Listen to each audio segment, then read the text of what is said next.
Em 4 de fevereiro do ano 1974, a herdeira de $1 bilhão, Patricia Hearst, foi arrancada de seu apartamento pelo grupo guerrilheiro urbano chamado Exército Sibionês de Libertação. Seu pai, Rodolfo Hearst, pagou $6 milhões para atender parte dos 400 milhões solicitados para a libertação da sua filha. Ela permaneceu em cativeiro porque o Exército Sibionês de Libertação considerou o resgate inadequado. Em uma reviravolta bizarra, apenas 2 meses depois, a filha Patricia Hearst empunhava um rifle de assalto enquanto ajudava o Exército Sibionês de Libertação em um assalto a banco em São Francisco. As comunicações subsequentes da senhora Hearst afirmaram seu compromisso com as metas do Exército Sibionês de Libertação. O que realmente aconteceu com essa mulher sequestrada? Ela sofreu lavagem cerebral por seus cativos? Ela ficou irritada com a recusa do pai em atender às exigências deste grupo? Especialistas acreditam que ela sofria da síndrome de Estocolmo, onde os reféns simpatizam com os objetivos dos captores. O FBI argumentou que Patricia Hearst participou voluntariamente do roubo e emitiu um mandado de prisão em setembro de 1975. Ela foi presa e eventualmente condenada por assalto à mão armada e passou 22 meses na prisão. O pecado nos sequestrou desde o nascimento. Como reféns do pecado, estamos alienados de Deus. A maioria das pessoas ficam confortáveis com este cativeiro, até mesmo preferindo o caminho do pecado ao caminho da salvação de Deus. É interessante isto. Combina com a história que acabei de citar no início do vídeo, não?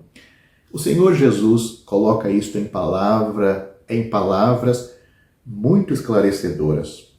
Entrai pela porta estreita. Porque este não é um convite dele, é algo incisivo, é um mandamento, é uma ordem. Ele está dizendo, entrai pela porta estreita. Ele não está pedindo. Ele está dizendo, entrai pela porta estreita, porque larga é a porta e espaçoso o caminho que conduz à perdição, e muitos são os que entram por ela. E porque estreita é a porta e apertado o caminho que leva à vida, e poucos há que a encontrem. Mateus capítulo 7, versículos 13 e 14. Embora nunca empunhemos um fuzil de assalto em um banco em benefício de nosso sequestrador, o pecado, mais sutilmente, nos convencemos de que nosso pecado não é tão ruim quanto o de outras pessoas. Continuamos com nossa vida e recusamos o resgate de Deus para nos libertar do pecado e nos purificar dos pecados. Deus pagou nosso resgate com o sacrifício de seu próprio Filho, Jesus Cristo. Portanto, dá para perceber que o valor era mais do que 400 milhões de dólares. A lavagem cerebral do pecado, no entanto, nos mantém cativos. Nós nos recusamos a nos afastar do pecado, embora sejamos livres para ir com Deus ou ir a Deus. Escolhemos ficar com o sequestrador em vez de aceitar a salvação de Deus. A situação piora quando temos que enfrentar as acusações contra nós. O pecado traz uma sentença de morte eterna para todos os acusados, porque todos são culpados diante de um Deus santo. Nenhum advogado caro será contratado para defender nossos pontos positivos. O julgamento será rápido e fácil porque todos os homens e mulheres são pecadores e ninguém pode escapar da pena do pecado por meio de seus esforços. Além disso, nunca poderíamos pagar o preço da nossa libertação e nossa liberdade do pecado e pagar pelo perdão dos pecados. É tão astronômico que nem pode ser descrito. Deus deu tudo por você quando deu seu único Filho, o Senhor Jesus Cristo, para receber o castigo na cruz pelos seus pecados, por nossos pecados. O custo de sua liberdade não foi apenas uma enorme soma de dinheiro, mas a vida do Senhor Jesus Cristo na cruz. Na Bíblia, um homem chamado Jó, rico e saudável, foi sequestrado para uma vida de tremendo sofrimento. Ele perdeu sua família e todos os seus bens terrenos. Seus amigos lhe deram conselhos terríveis sobre como lidar com o sofrimento. Finalmente, Deus resgatou Jó e trouxe-lhe a salvação de sua provação. Somente Deus foi capaz de resgatar Jó. Somente Deus pode resgatá-lo do pecado e do julgamento dos seus pecados, a morte eterna.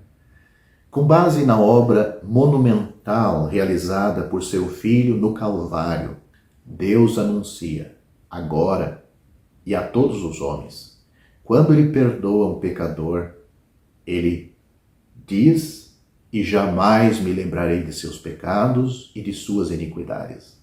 Pois onde há remissão ou perdão destes pecados, não há mais sacrifício pelo pecado.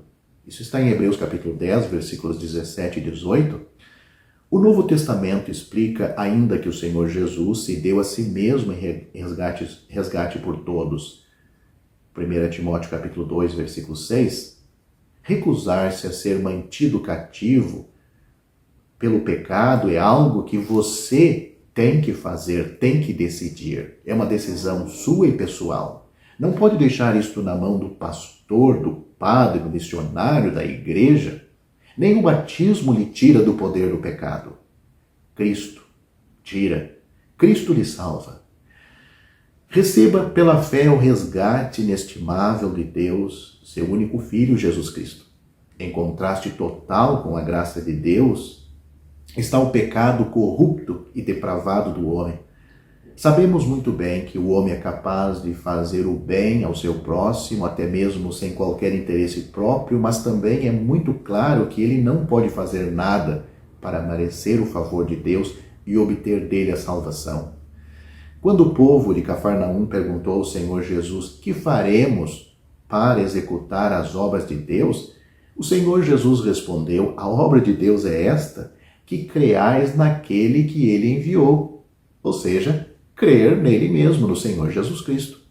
João capítulo 6, versículos 28 e 29, as Escrituras consistentemente afirmam que a salvação é conferida somente na base da fé. Creu Abraão em Deus, e isto lhe foi imputado como justiça. Romanos capítulo 4, versículo 3, porque pela graça sois salvos por meio da fé. Efésios capítulo 2, versículo 8. Trazendo o assunto à sua conclusão, Pedro acrescenta: alcançando o fim da vossa fé, a salvação das vossas almas. 1 Pedro capítulo 1, versículo 9. Nem o arrependimento, nem as orações, nem o desejo humano pode efetuá-la. Somente a fé em Cristo salva. E o objetivo da fé salvadora é que Deus enviou seu Filho para ser o Salvador do mundo. 1 João capítulo 4, versículo 14. O meio escolhido por Deus para providenciar a salvação foi ilustrada e profetizada durante séculos antes da vinda do Senhor Jesus, provando que esse plano não foi de modo algum um plano posterior de Deus ou um plano de emergência forçado pelas circunstâncias. As revelações cumulativas de que uma morte seria necessária para satisfazer todas as santas exigências de Deus e que ao mesmo tempo manifestaria o seu maravilhoso amor, foram concretizadas na dádiva de Deus de seu Filho. A Bíblia diz: Deus enviou seu Filho ao mundo para ser Salvador.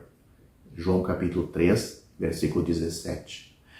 O significado verdadeiro das figuras e profecias é que a morte necessária para a salvação seria a morte do próprio Filho de Deus. Ele é designado o Cordeiro que foi morto desde a fundação do mundo. Apocalipse capítulo 13, versículo 8. A morte do Senhor Jesus em prol de todos é o meio maravilhoso de Deus de garantir a salvação dos muitos que creem. Porque pela graça sois salvos por meio da fé. Isto não vem de vós, é dom de Deus, não vem das obras, para que ninguém se glorie. Efésios capítulo 2, versículos 8 e 9. Ao findar o labor desta vida, quando a morte ao teu lado chegar, que destino há de ter a tua alma? Qual será no futuro o teu lar?